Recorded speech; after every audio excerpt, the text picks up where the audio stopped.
Good evening. My name is Jim Anderson. I am the president of Peace Action New York State. Thank you. And I'm also the national co-chair of Peace Action. I rise to do a land acknowledgement.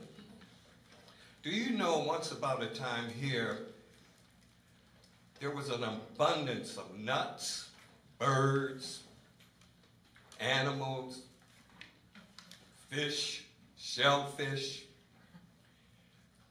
There were even whales, dolphins in our waters here. The land was unceded. It was inhabited. It was being taken care of. And it was a beautiful place. The people who lived here were called Lenape. They were peaceful people. They were very versed in taking care of the fields. And as I said, this land was unceded. They lived here. That was yesterday. And many times the lands we stand on in this country, we don't really pay attention who actually lived here and how were they removed. It's a story that could be told today in a far-off place. But land acknowledgements are very important. Do not forget the Lenape people, and do not forget that this land, as I said, was already inhabited and taken care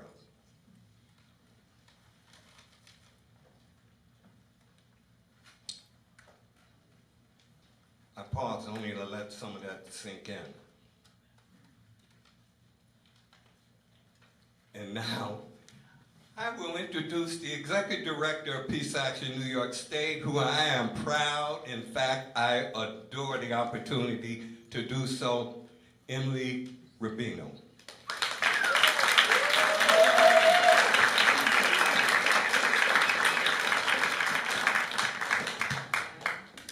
Hi, everyone. As Jim said, sorry, I'm a little short, I might have to adjust this. As Jim said, I'm the Executive Director at Peace Action New York State and the Peace Action Fund of New York State, and I'm honored to be your MC this evening. Welcome, everyone, for joining us in person and online to the 2023 William Sloane Coffin Jr. Peacemaker Awards. We have an excellent program for you tonight with some truly amazing speakers, and I'm excited for us to get started. Before we do, 2 orders of business. First, logistics. If you're here in person, please remember that there are also friends joining us online, and refrain from any side conversations, and please be sure to either silence or put your phones on vibrate. And after the program, we'll be ushering you upstairs for the reception, where you'll have more than enough time to catch up. In addition to tonight's event, if you're here in person and even online, we have a silent auction to raise money for the Peace Action Fund of New York State. There are QR codes on flyers at the reception table. Outside where you registered, there will be more upstairs. If you're joining online, in the event video description, there is also the online link to get to the Gala Bid auction page. And I'd really like to thank board members for putting together an incredible collection of items to bid on. We have memberships to the Museum of Modern Art and New York Historical Society, books written by incredible thought leaders in our community, Japanese watercolor paintings, and political memorabilia. So I highly encourage you to take a look on that site. And if you have any trouble accessing the QR code, we have a couple students and youthful volunteers to help you figure out how to scan those. So now that we're all settled in and have given more time for folks to join us, I want to start off tonight by addressing what many of us here have been holding in our hearts in grief and rage: the war in Gaza. At Peace Action Fund of New York State, we are heartbroken by the escalating violence in Israel and Gaza. We condemn all war crimes and attacks on civilian lives and wish for a safe return to all hostages. We call for an immediate ceasefire to save as many lives as possible and safely deliver humanitarian aid, and urge you to contact your congressional representatives to ask them to co-sponsor the Ceasefire Now resolution, which is HRES 786. We also want to thank New York Representatives Ocasio-Cortez, Bowman, and Velasquez for lending their voices to the call for a ceasefire now, so that we can work to end this violence and address its root cause, an apartheid state that drives cycles of violence, radicalization, and immeasurable loss. A ceasefire, end to occupation, and a just and lasting peace is our only hope to protect Palestinian and Israeli lives and our humanity. And we are on the side of humanity. Can we all please take a moment of silence for all of those who have been killed by the ongoing violence, and to hold all of the grief, rage, and loss that we have in this room and within our global peace community.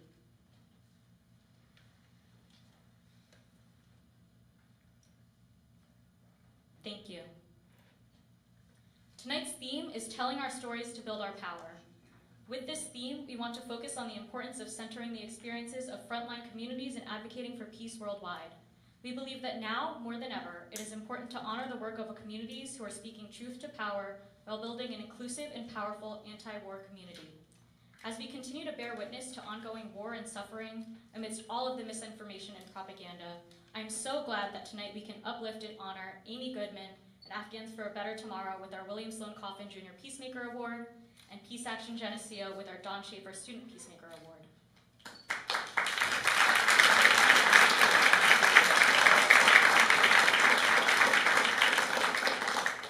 Each of these honorees have in their own ways been working to build and bolster a representative peace movement where the voices of frontline communities are heard. This event is one of my favorite times of the year because it gives us the opportunity to uplift, celebrate, and show gratitude to some of the wonderful people who impact our work, support our work, and pave the way for the future. I am honored to help lead an organization that puts such a strong emphasis on learning with and from the next generation of peace activists through our student organizing program. With that, I'd love to invite our Student and Campaigns Coordinator, Margaret Engel, up to the stage to talk more about our student organizing program. And I'd also like our students who are here in the audience to wave so people know you're here.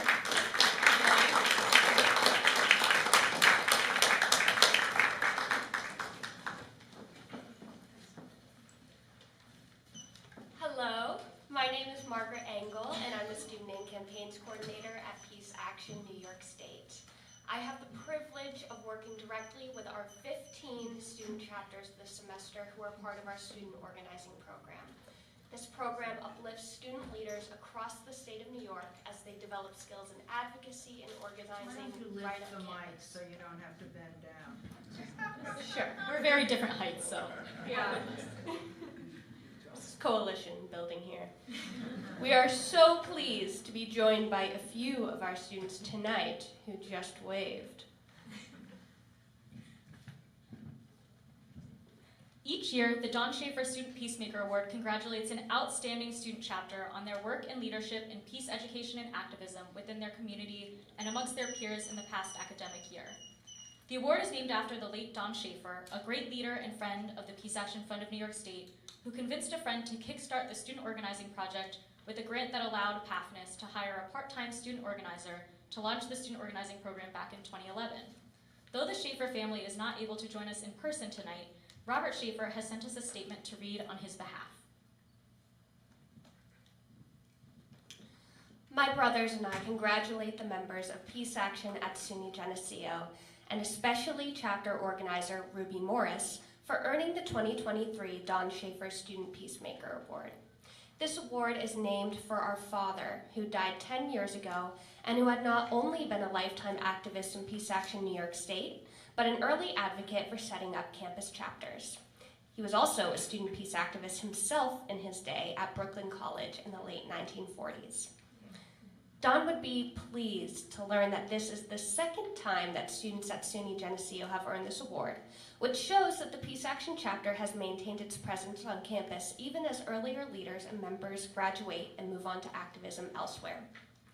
Don would have especially been impressed with the student chapter's joint effort last year with Geneseo Valley Citizens for Peace and with Veterans for Peace on the 2022 International Day of Peace. With its march through campus, the rally speeches for global solidarity and demilitarization, and the dramatic and press-worthy haircutting event to visually demonstrate support for the women of Iran. Congratulations again to SUNY Geneseo chapter members on this award. My brothers and I hope that all of you continue your activism for peace this year and for many years to come, whether as continuing students at Geneseo or wherever you go and whatever else you do after graduation.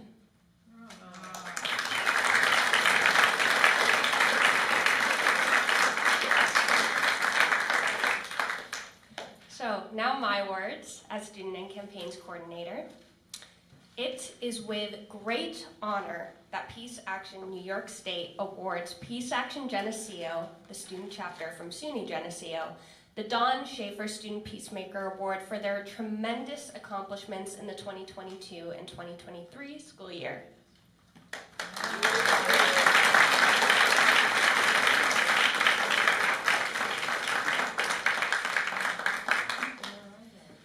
Although I was on hiatus at the time as Student and Campaigns Coordinator of our student program and could not personally bear witness to the efforts of each student involved in the chapter, the work they did under the leadership of Ruby Morris had a ripple effect which has spread beyond campus and the Geneseo community that is still being felt today. Student activism has acted as a vehicle for change within the peace movement since its very inception, and I'm constantly impressed by the work that each of our student chapters do year after year. With the chapter's efforts of organizing marches on and off campus, their facilitation of dialogue between students and faculties on important and often controversial issues, and their unwavering emphasis of peace and justice in the face of global threats like militarism and climate change, Peace Action Geneseo has risen the bar for what it means to be activists. Not just for students like Ruby and the current student organizer, Al Nair, but for activists of all ages and backgrounds.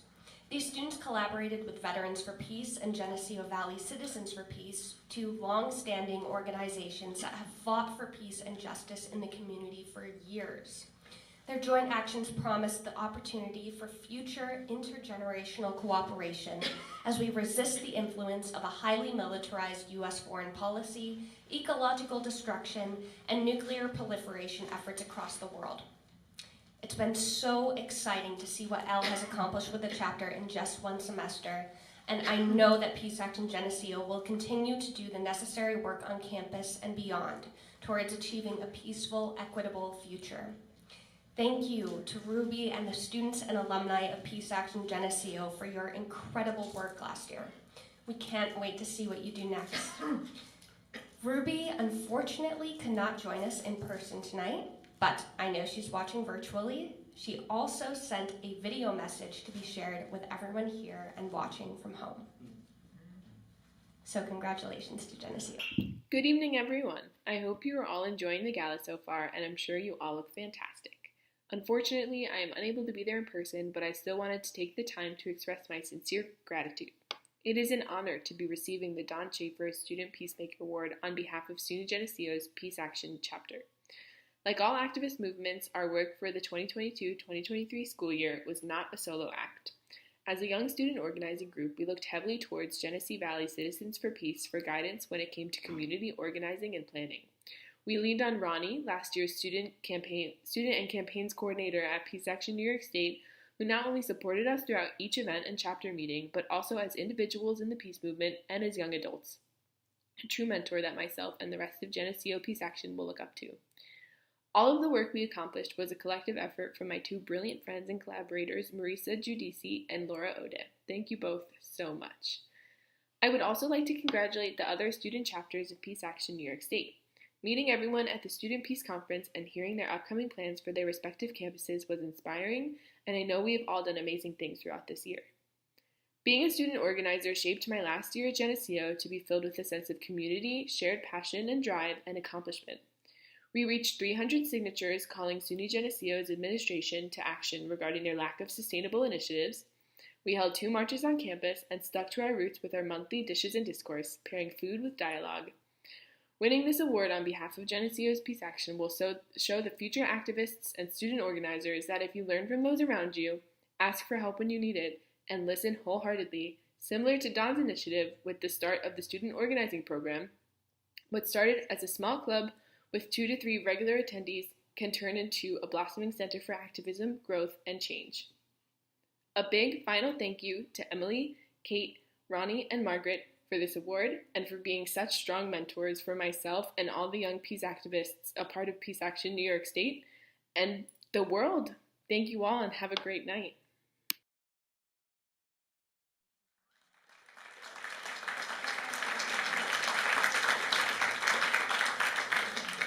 Thank you again to Ruby. Hi, Ruby. We miss you, but it was hard for her to travel to be here.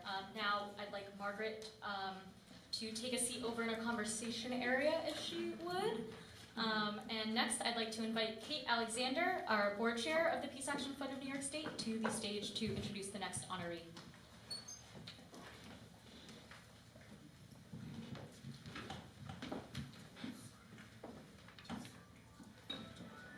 Hello, everyone. It is really my honor to be able to be here as a new board chair of Peace Action Fund of New York State, and in particular to honor a group that I have a great privilege to work with on a day-to-day, moment-by-moment basis, thanks to WhatsApp and other such platforms, Afghans for a Better Tomorrow. Afghans for a Better Tomorrow is a group of dedicated, progressive organizers in the Afghan diaspora devoted to a vision for a peaceful Afghanistan, building an equitable future where Afghans, but also other marginalized communities, are uplifted for a better tomorrow. In the chaotic aftermath of the US withdrawal from Afghanistan and the Taliban takeover of Kabul, they emerged as one of the most influential and impressive organizing powerhouses working to support Afghans through a combination of targeted advocacy and direct relief work. Their advocacy portfolio has ranged across so many different areas of expertise, from criticism of US drone strikes to active leadership for the bipartisan Afghan Adjustment Act, to advocacy to address the humanitarian crisis and assets theft by the US. At the same time, in New York City, they are supporting our neighbors, almost 100 recently resettled Afghan asylum seekers, through drives like aid toy drives, hijab drives, and back-to-school donation drives, in addition to building community with dance hall events and an Emerging Leaders Fellowship program to build the bench of progressive talent in the foreign policy field. But their community extends even further. Most recently, working with partners to donate $10,000 to both the survivors and those impacted by the earthquakes in Herat, and to support people affected by the relentless violence in Gaza. It's that combination of community building and advocacy and their steadfast commitment to knowing exactly who they are accountable to that makes me so happy to today welcome Halima Wali to the stage to accept this year's 2023 William Sloane Coffin Jr. Peacemaker Award for Afghans for a Better Tomorrow.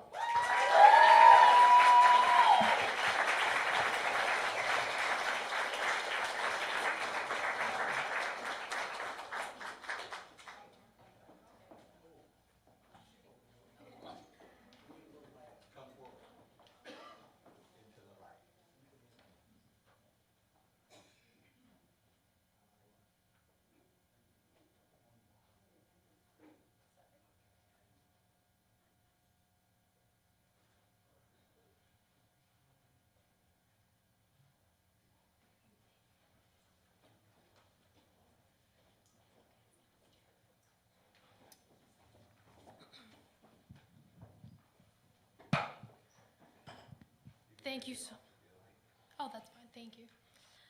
Thank you, Kate. My heart is filled with gratitude in accepting the William Sloane Coffin Jr. Peacemaker Award for Afghans for a Better Tomorrow. and we extend our deepest thanks to the Peace Action Fund of New York State for this tremendous honor. I want to acknowledge that Afghans for a Better Tomorrow would not be standing here without my dedicated co-founders, Lida Azim and Arash Azizada. Please wave so everyone can see.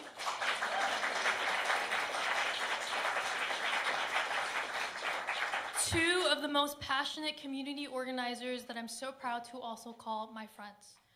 Arash especially has been spearheading our efforts here in New York City, and a lot of the work that we do here could not be done without him, so thank you, Arash. This recognition is not just an acknowledgement of our organization's efforts, but a testament to the resilience and dedication of the Afghan American community in our shared pursuit of a more peaceful and just world. In our journey towards systemic change and ensuring all Afghans have a life of safety, dignity, and freedom, we recognize the paramount importance of centering the experiences of communities bearing the brunt of war, conflict, and injustice. My thoughts today are especially with our Palestinian siblings who continue in their struggle for justice and peace. There aren't many Afghans in Afghanistan or around the globe who have not been affected by over 40 years of war and displacement. Oftentimes our stories are shaped as tragedies intertwined with triumph, pride, and resilience. And they are. My family feared the Soviet-US proxy war in the 80s, fleeing before a subsequent civil war in the 1990s, becoming refugees, and eventually seeking asylum here in the United States. Besides a few details like the decade and the red, white, and blue flag on military tanks, we witnessed again the destruction of war and its aftermath.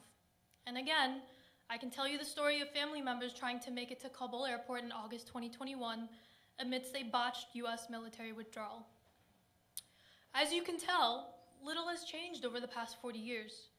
Much of our work today focuses on the so-called aftermath of the war, welcoming Afghans fleeing persecution, folks who make the treacherous journey from Afghanistan via South and Central America, crossing our southern border, and eventually reaching here, New York City.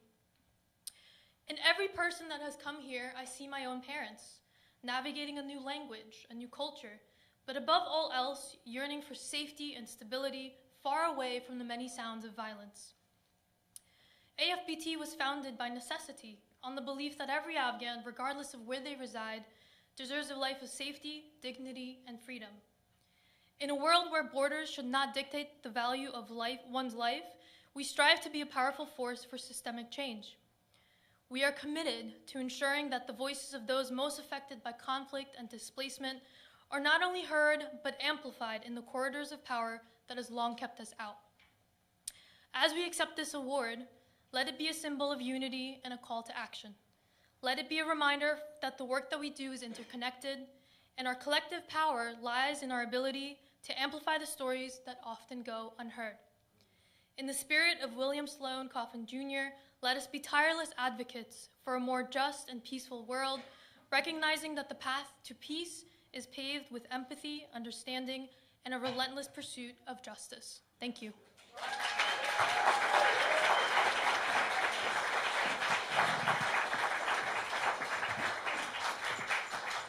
Thank you, and congratulations, Halima and Afghans for a Better Tomorrow.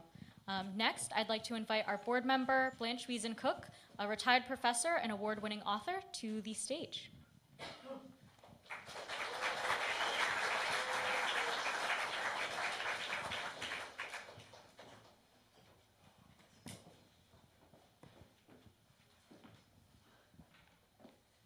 I'm so profoundly moved to be here with this most extraordinary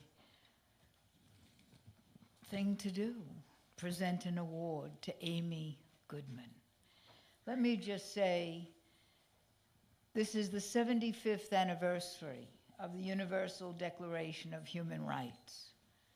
The United Nations, after World War II, was created to prevent wars, and the Universal Declaration of Human Rights, passed on 10 December 1948, had a vision: dignity,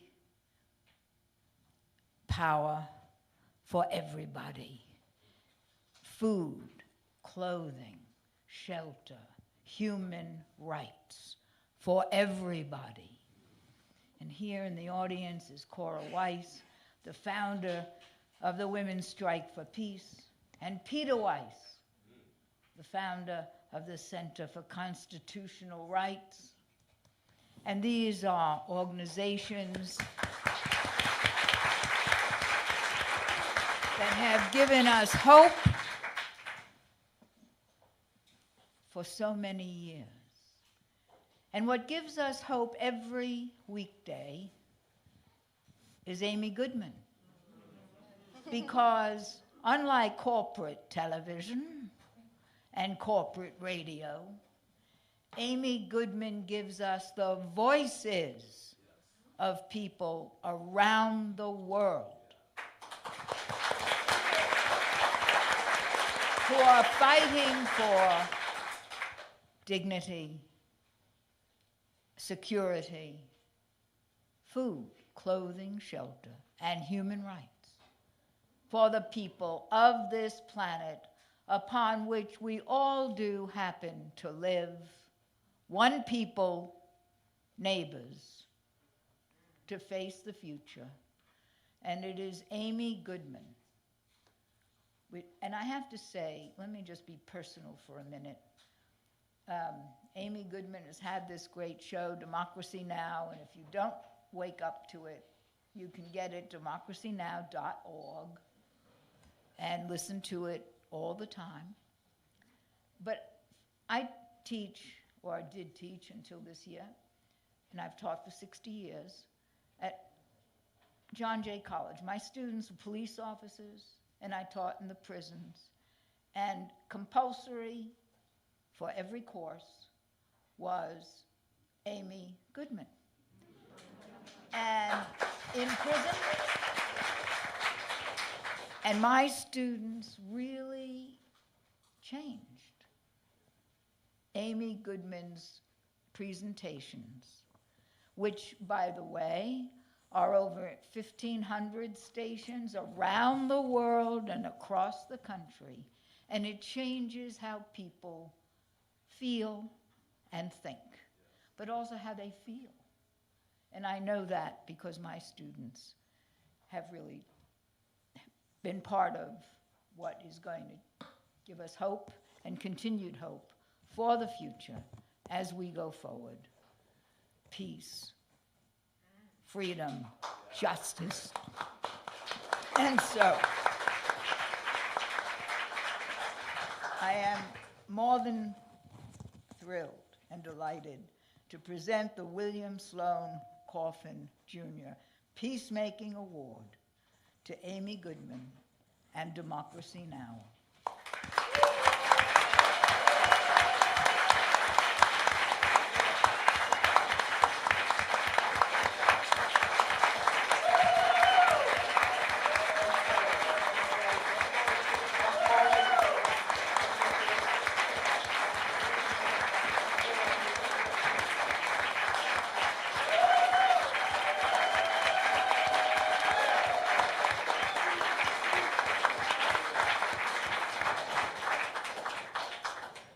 Thank you so much. There's something wrong with this picture because I should be presenting the award to Blanche Wiesen-Cook, but that'll be next time. Or I should be presenting the award to Cora Weiss and to Peter Weiss, to John Alpert and Keiko Tsuno, who are the founders of DCTV. The best documentary theater, by the way, in addition to teaching thousands of young people in this city how to make their own films about their own communities. And that philosophy is the same as Democracy Now!'s. We started 27 years ago as a community daily election show, the only one in public broadcasting. After 9/11, we branched out to television, and now we're broadcasting on 1,500 public television and radio stations around the world. The hunger for independent voices, authentic voices. It's independent media that will save us. to be here in the midst of the catastrophe in the Middle East, Israel and Palestine, to be able to broadcast the voices of Noy Katzman. Noy lost their brother Chaim, which means life in Hebrew, in the Hamas attack of October 7th. Chaim was a graduate student at University of Washington, went back to his kibbutz. And Noy said on Democracy Now! Today, a platform of media that can be heard around the world and watched as he was sitting there in Vienna, Austria, not in my brother's name.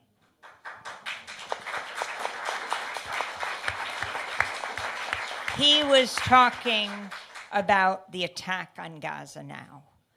It is so unacceptable and horrific that close to 1,400 Israelis died on October 7th and hundreds of hostages were taken into Gaza.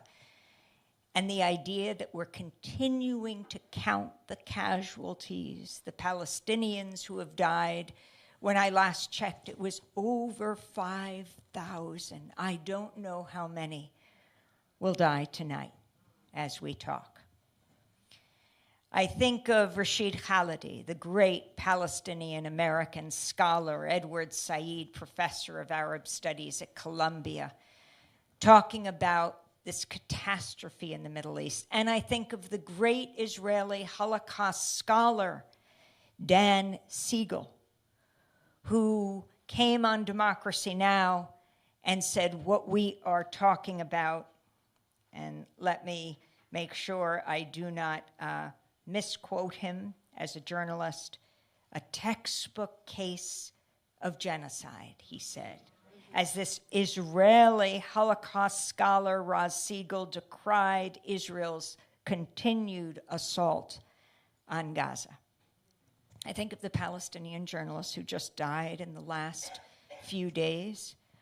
And I think of my conversation early in the morning. She couldn't do this live on the show. Lema Alarian, a young journalist with Vice, who lives in Beirut, Lebanon.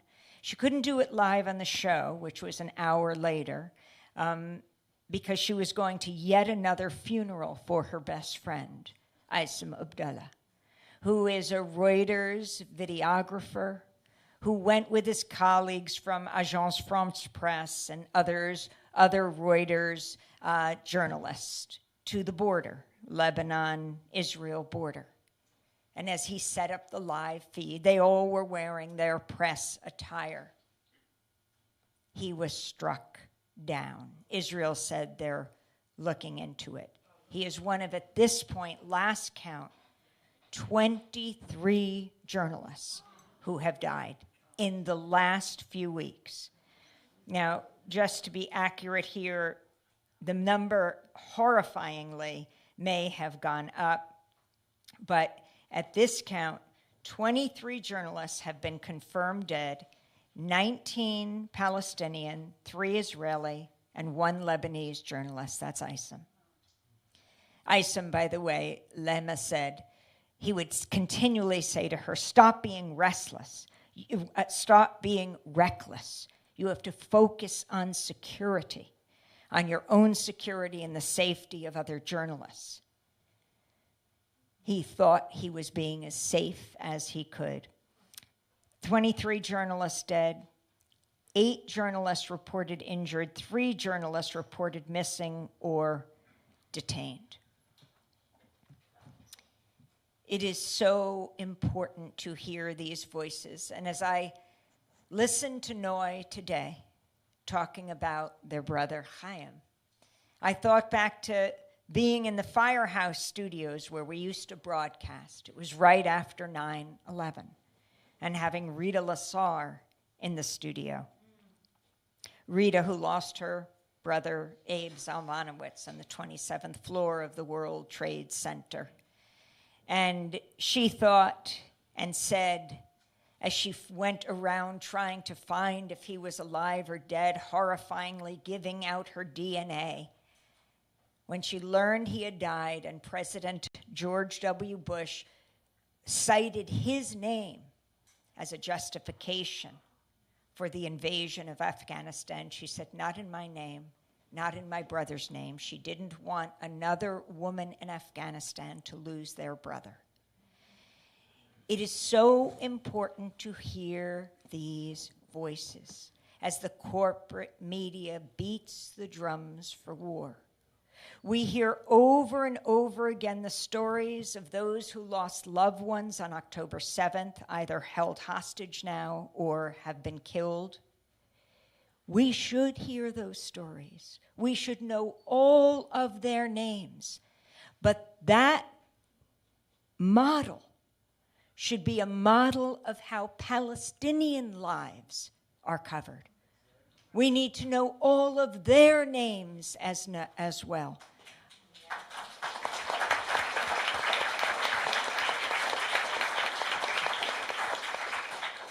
Saving Palestinian lives will save Israeli lives. We are all in this together, and it's up to the media to provide a platform for people to speak for themselves. There is nothing more powerful. I see the media as a huge kitchen table that stretches across the globe, that we all sit around and debate and discuss the most important issues of the day. War and peace, life and death, and anything less is a disservice to a democratic society. And you know, when we play those voices of the excluded, whether it's a Palestinian child or an Israeli peace activist, those voices do not represent a fringe minority. They don't even represent a silent majority. They represent the silenced majority, silenced by the corporate media, which is why we have to take the media back. Democracy now.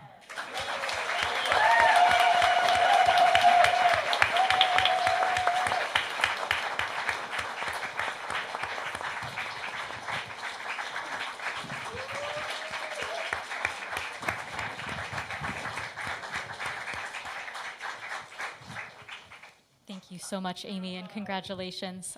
With that, now that all of our honorees are seated, I will pass the mic over to Kate to start our discussion. No pressure. This is the part of the program that for me, first of all, is brand new. For those of you who have been here in the past, we haven't done a panel discussion like this before. And the reason I think it's so exciting is because this is really the building blocks of the peace movement. It is, how do you work alongside and follow the leadership of directly impacted communities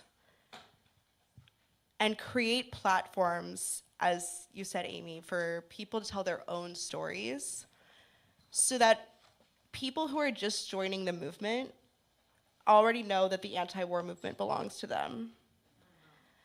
There's so much harm in this space when we use expertise as a weapon to keep people out, and the way that we confront that is by making clear that lived experience is an expertise that has been wildly untapped when it comes to US foreign policy.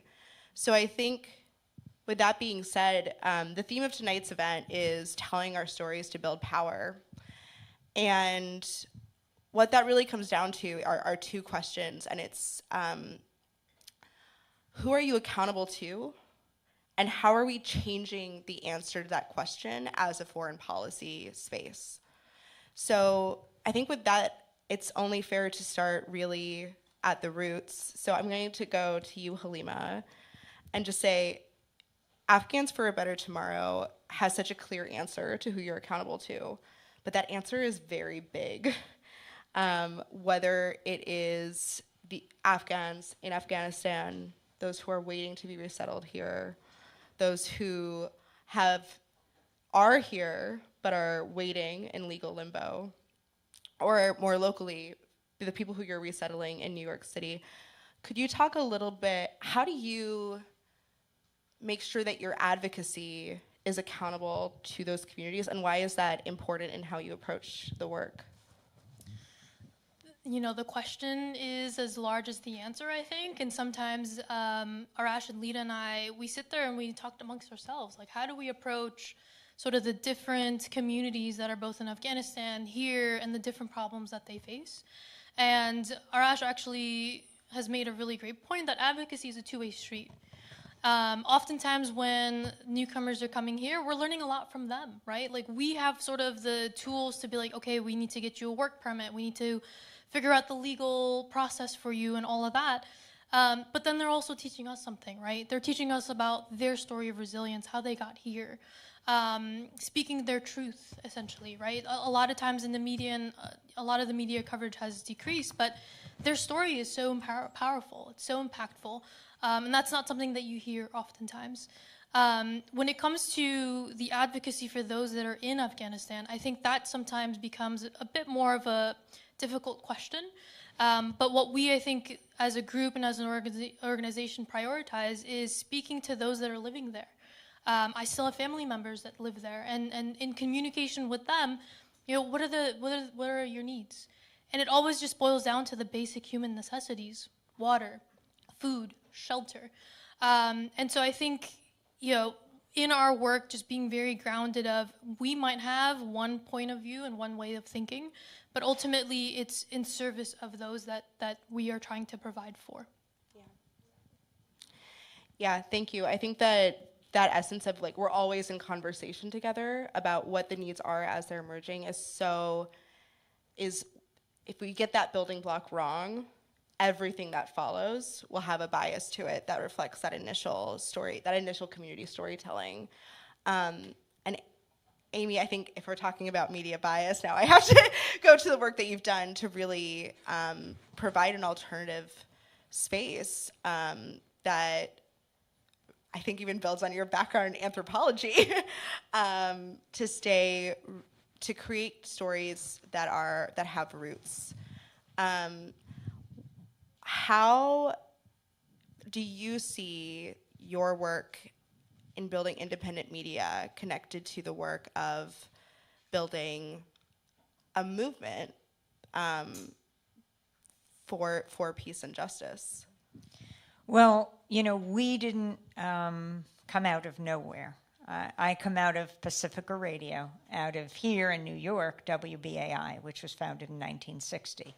And it's part of a 5-station network, the Pacifica Radio Network, founded in 1949 by Lou Hill, a war resistor. When he came out of the detention camps, he said, there's got to be a media outlet not run by corporations that profit from war, but run by journalists and artists. And that's how Pacifica was born. That was KPFA. KPFK went online in 1959, 1960, WBAI, 1960, WPFW in Washington, 1977, and KPFT in Houston went on the air in 1970. Those are the Fab Five of the 5 Pacifica stations. And KPFT, this station in Houston in the Petro Metro, it goes on the air in the spring of 1970, and within a few weeks, it's blown up by the Ku Klux Klan.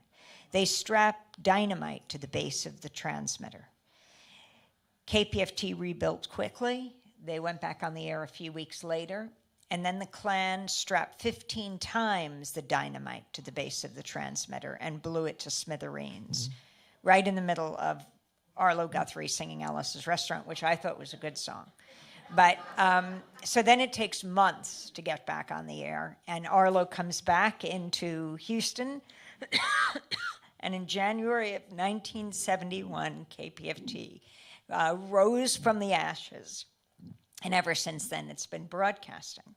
I can't remember if it was the Exalted Cyclops or the Grand Dragon, because I often confuse their titles, but he said it was his proudest act, because he understood how dangerous independent media is.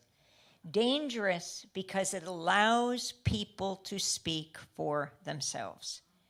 And when you hear someone speaking from their own experience, a Palestinian child, an Israeli grandmother, a grandmother in Afghanistan, an aunt in Iraq, it changes you. Now, that aunt might remind you of your aunt who you don't particularly like, perhaps, but you understand where they're coming from. It makes it much less likely that you'll want to destroy them. That understanding is the beginning of peace. All too often, the media is wielded as a weapon of war, and that's why we have to take it back. And the media and democracy movement is ever growing. I just came from Charleston, West Virginia this weekend, where the grassroots radio conference was happening. And these were low-power FM, community radio stations, college stations across the country that are local, yes, but global on the internet. And they're exactly what you're talking about. They're bringing you the voices of people whose experience is their wisdom, instead of what you get on these networks, that small circle of pundits who know so little about so much, explaining the world to us and getting it so wrong.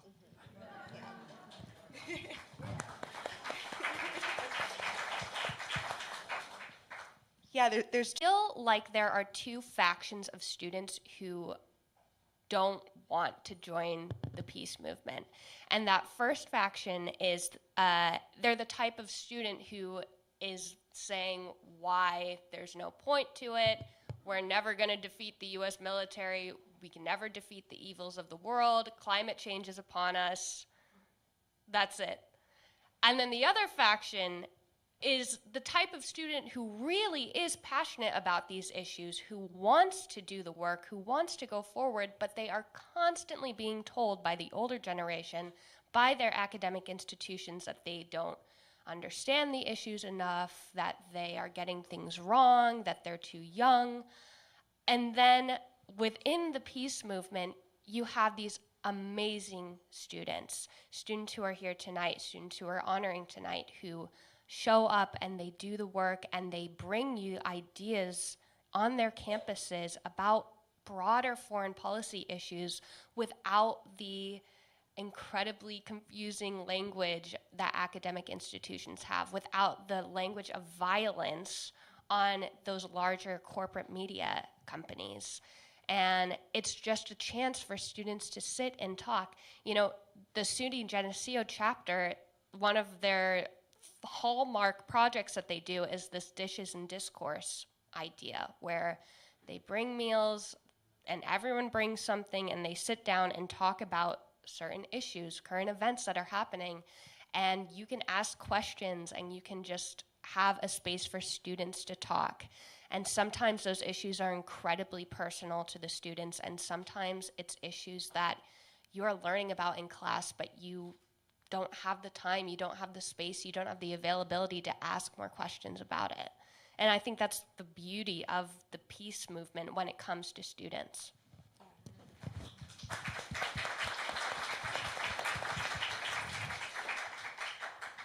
this theme of just trying to build a space that really prioritizes empathy and connection and conversation, especially when you have so much technology to be able to do that, is so valuable. And I want to, as a last question to each of you, bring us back to the namesake of one of the awards given out, William Sloane Coffin, on Memorial Day in, let me get this quote correct, in 1965. He made a prayer that said, "The world is now too dangerous for anything but truth and too small for anything but love." And I wonder if you could all take a couple of minutes to reflect on how those principles really show up in your own work. I'm going to go reverse order this time, actually. Margaret, if you could start. Yeah. That's a beautiful quote. But it's making me think about the meeting that Emily and I had last week. Every month we get the opportunity to have a Zoom with our student organizers across the state and just kind of collect ourselves. I can give updates on, how the semester is going. But then we save room after policy updates, after peace action updates, to just have a conversation and exchange ideas and say, how are things going this semester? And last week we just took the time to talk about what was happening in Gaza and Israel, and we were able to hear from students how they're feeling personally, but also how the student chapters are doing. If they're facing any kind of problems on campus because there's so much doxing and harassment and horrible things happening on academic institutions across the world and across the country. And it's so hard to hear that we have students who are scared sometimes, or they're not sure how to put out a statement even if they have so much to say. And having that space was so important, to just be there for each other and lift each other up. And it's so true that you need love and you need truth to be able to talk about these things, and the such critical importance of empathy in times of brutality and violence. So I was really lucky to be able to sit in on that conversation. Thanks. Amy, I'll pass it to you. Same question. Well, first I wanted to respond to dishes and discourse. Oh yeah, thanks, Cora. I always forget about that. First I wanted to respond to that, to dishes and discourse. You know what Emma Goldman said, if I can't dance, I don't want to be part of your revolution. I think they should make it dishes, disco, and discourse. And as for what William Sloane Coffin said, think about, he said that I think in 1983, as this country, this city was rocked for peace by anti-nuclear activists. I'm sure Cora was right there leading the way.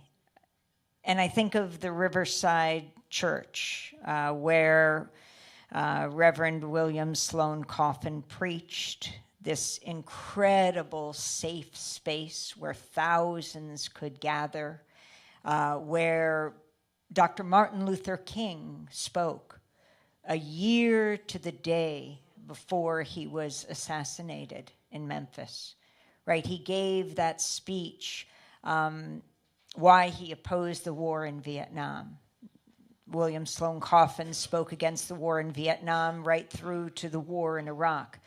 And Dr. Martin Luther King, on that day, April 4th, 1967, talked about Vietnam, why he was opposed to the war, and said this country, the United States, was the greatest purveyor of violence on earth.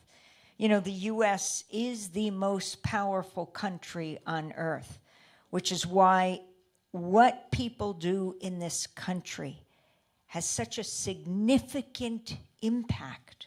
Whatever action you take reverberates around the world.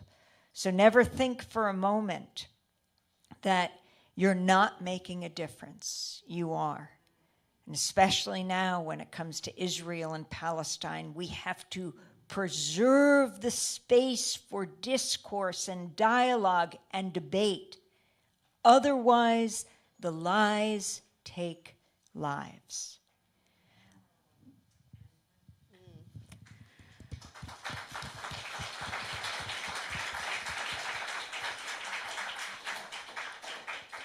The lies take lives feels like a very apt transition to go back to Afghanistan. But so Halima, the question, how do the principles of love and truth show up for you? Well, what Amy just said, the lies take lives, I think deeply resonates with me right now, because a lot of lies were told to continue the war in Afghanistan. A lot of lies were told regarding drone strikes that supposedly did not hit any civilians, but when you would check in on families on the ground, they would confirm that they were all civilians, right? And so I think ultimately the truth is a form of love, because the truth can save lives. The truth can stop the beating war drum. The truth can stop, in an ideal world, that stop, all of these drone companies and military companies from making profits from lives, from dead lives. And I think as someone who has, saw the war start at a very young age, but understood more about the war as I was, getting older, heard about the war from, firsthand accounts from family, saw the devastating effects of the country, right? There's entire areas in Afghanistan that, because of so much bombing, the children there have, deformities and things like that, and, cognitive delays in learning. And so to me, the truth ultimately is something that could have prevented Afghanistan and prevented so many millions of lives, both in Afghanistan and in Iraq. And I think in the current climate of today, much to what Amy has said and has been doing, the truth is incredibly important to continue to prevent, the loss of life. And I think as someone that, sort of sees the continuous flow of war and destruction, that becomes so incredibly important.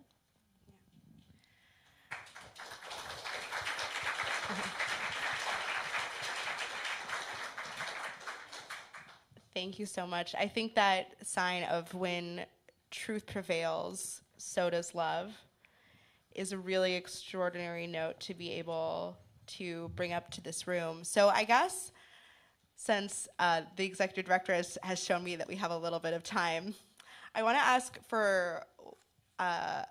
one more question, and apologies to all of you for not being prepared for this, but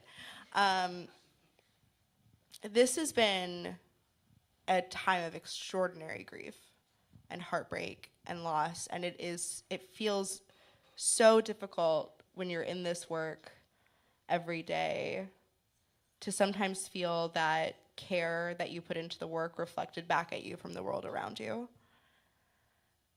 What grounds you when the moments are their darkest in your work? What keeps you coming back? What does doing this work give back to you in moments where there's so much grief and so much misinformation, and we see hate trafficked by people with extraordinarily public platforms?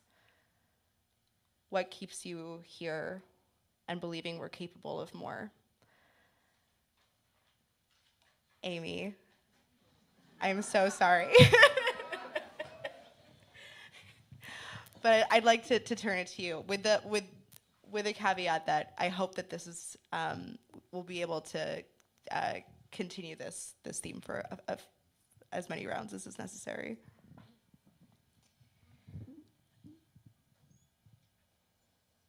For me, it's the people that I interview every day.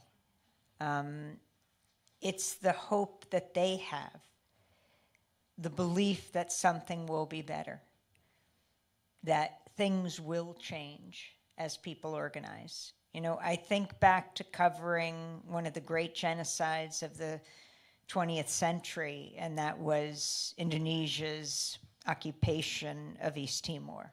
Indonesia invaded in 1975, occupied for almost 2 decades, and killed a third of the population of East Timor. My colleague Alan Nairn and I witnessed a massacre there. November 12th, we're coming up on the anniversary, November 12th, 1991, where the Indonesian soldiers using US M16s marched up on a procession that had come to the cemetery to remember the dead, all too often young people who'd been gunned down. And in front of us, as we were filming and interviewing people, they gunned down over 250 Timorese in front of us. But still, everywhere we went in Timor, people would say please without moving their mouths because they could be taken if they were seen by Indonesian soldiers talking to journalists. They took my mother, they killed my father, they wiped out my whole village. They would still risk everything to tell the truth, to get word out, believing that people in the world would care. And that bravery, that courage, deeply inspires all that I do. When I was in Haiti in an underground house, or people are being gunned down going to the polls, or even announcing that they want to run for president or for Congress or for some local office, the hope and the fact that people would go out and vote at a far higher percentage than people in the United States who face much less danger. And I was always astounded by this. There is something in the human spirit that believes that we can make things better. And interviewing people every day is my greatest source of inspiration and hope.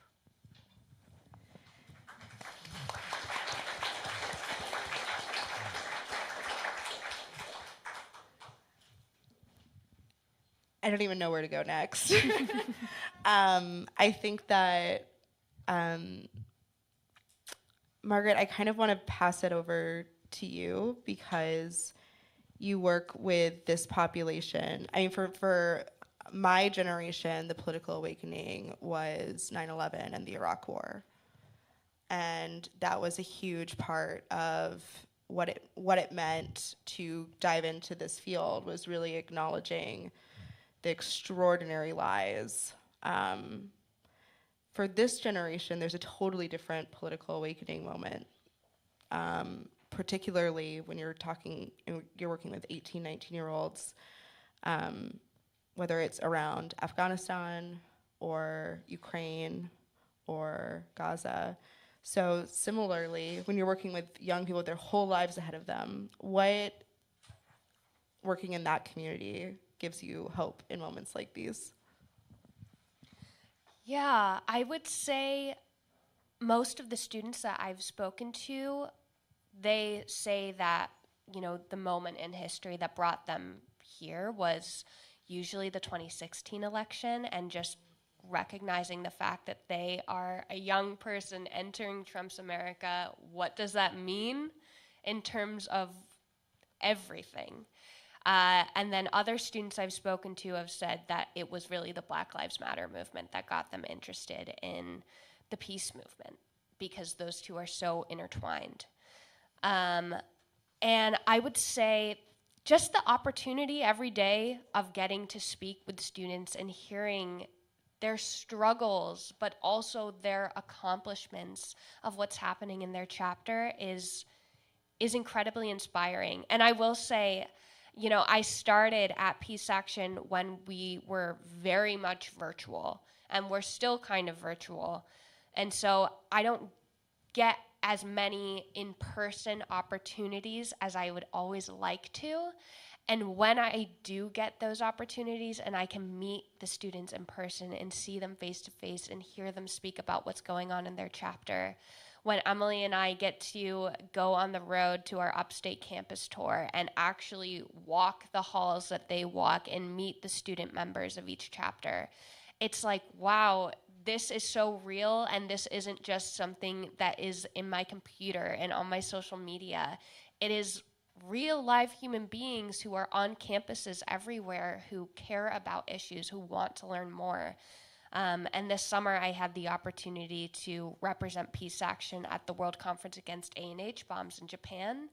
And that was like a whole nother world of just seeing how many people are out there who have dedicated their entire lives to it. And there were so many young people there too who knew about the issues, cared about it, and it was so close to home as well. And it was just, it's so fulfilling. Yeah.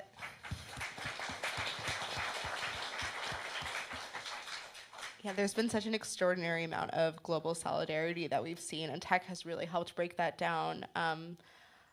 Halima, what has given you hope? I mean, especially with the work that you are doing both in Afghanistan, with communities of Afghans in the US, also the solidarity work that you're doing with Palestine now. What keeps you here doing this work? That's such a great question. I think two things for me. One is my faith, for sure. There's such an emphasis in justice and such an emphasis on ensuring that your neighbor, regardless of faith, skin color, any of those sort of things that maybe someone might be prejudiced towards, regardless of all that, to ensure that they live a life of freedom and dignity with shelter and food on their table and clothes on their back. And I think that day in and day out drives me the most.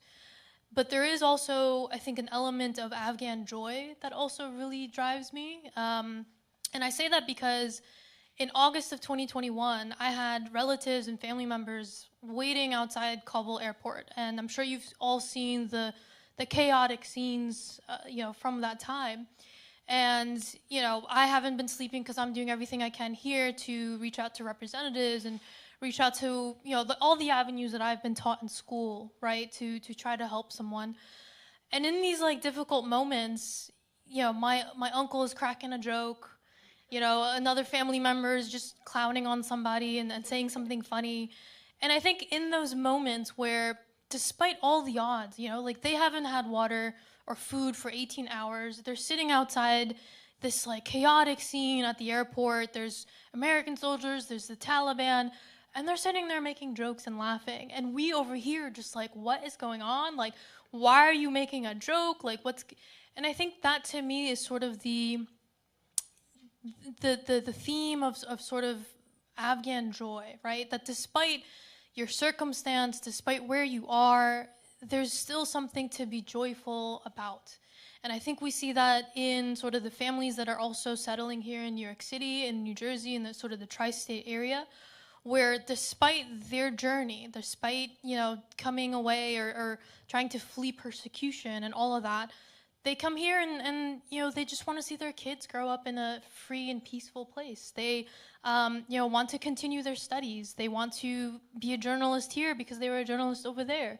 And all of that, just finding a little bit of joy. And so I think that to me continuously grounds me, especially when times get difficult, to just find that sliver of hope and that sliver of joy.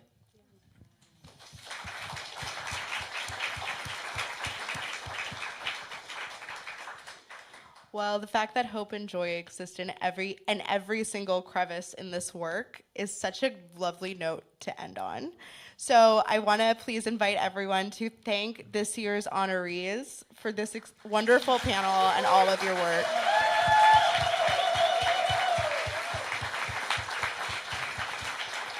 I also wanted to end where we started, which was the land acknowledgement that Jim Anderson did. Jim, your work over the decades and now as president of Peace Action New York State is so important, and it was wonderful to see you out at that march of 75,000 people for climate justice.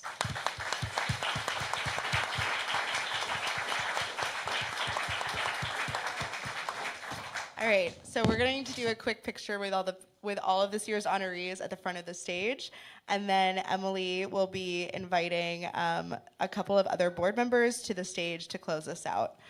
All right.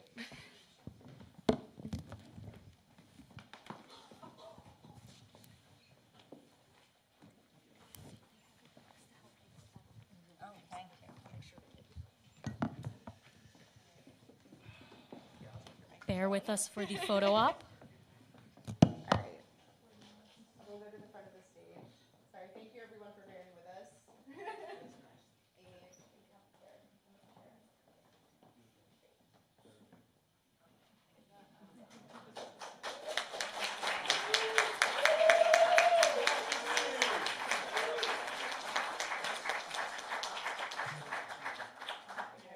Amy, come there. One more, yep.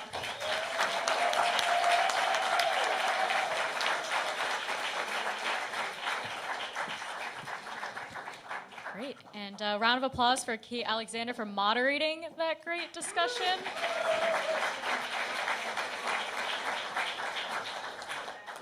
Great. Next, before we wrap up and I invite you upstairs to the reception area, I would love to now bring up two incredible board members of ours, Joanne Robinson and Alexandra Connolly.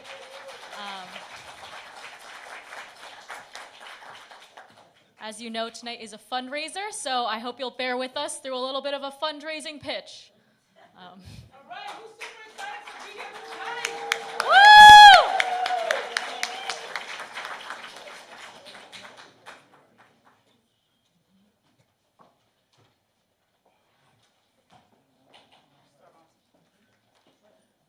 First, I'd like to thank the fundraising committee who bring these stories to you every year, these wonderful people. Let's give them a hand. That's Sally Jones, Celia Rodriguez Case, Carol Abrams, Colleen Moore, Kate Alexander, Mary Geisman, and Tara Curry. Without these incredible women, we had any men on that group, but they help to bring these stories to light. They find the people that you come to present and to hear and to love and to listen to their stories. And that's so important. Yes, very important. Without them, tonight and the nights before with the Bill McKessons and the wonderful people that you hear their stories every day and you listen to Amy Goodman every day. I wake up to her at 8 o'clock in the morning. And if I'm not awake, you hear the voice, and you know it's Democracy Now! My co-person, I met her when she was just a teenager. And now she's an old lady with a PhD, and I'm in my 8th decade.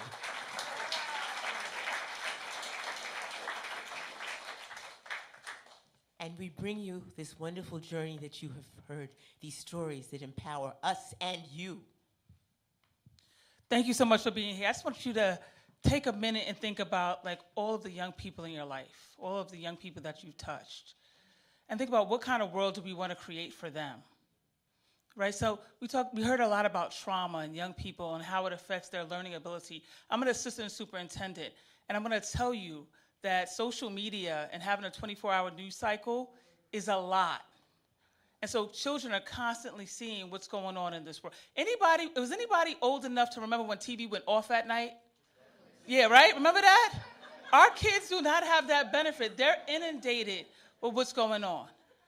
So let's think about what kind of world do we want to create for our young people, right? And so how do we invest today into our future? I call her Aunt Joanne. So what Aunt Joanne talked about was knowing me when I was a teenager. What she didn't tell you is I grew up in foster care, right? And so I had every obstacle against me. I'm black, I'm female, I grew up in foster care, I grew up in poverty. But I stand before you today with 5 college degrees and a doctorate because my community invested in me.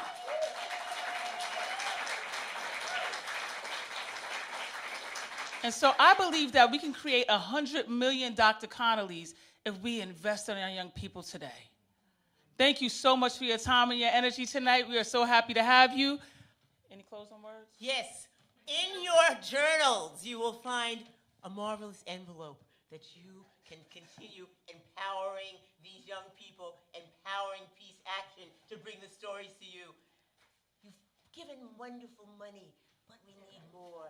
Even to carry on our story, to carry on the things we do. So we ask you, look at your envelope, support the auction. If you haven't put a bid in, that bid helps us too. So we ask you, listen to all the wonderful stories, continue to support Peace Action and the wonderful work they do and the work you help them do by empowering them, coming here and giving us your wonderful shekels. Thank you muchly. Enjoy the reception.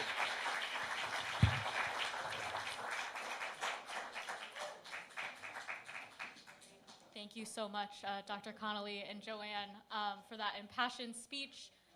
Like we said, the QR code is floating around. It's not in your programs, but it's on flyers. It's out there. We can help you get it scanned if you need any help with that. There's some really great products, so highly recommend checking that out. But now it's time for us to close out the program portion of this evening. One more round of applause for everyone, all of our incredible awardees, Afghans for a Better Tomorrow, Amy Goodman, SUNY Geneseo Peace Action, and for our incredible fundraising committee, without whom this event would never happen.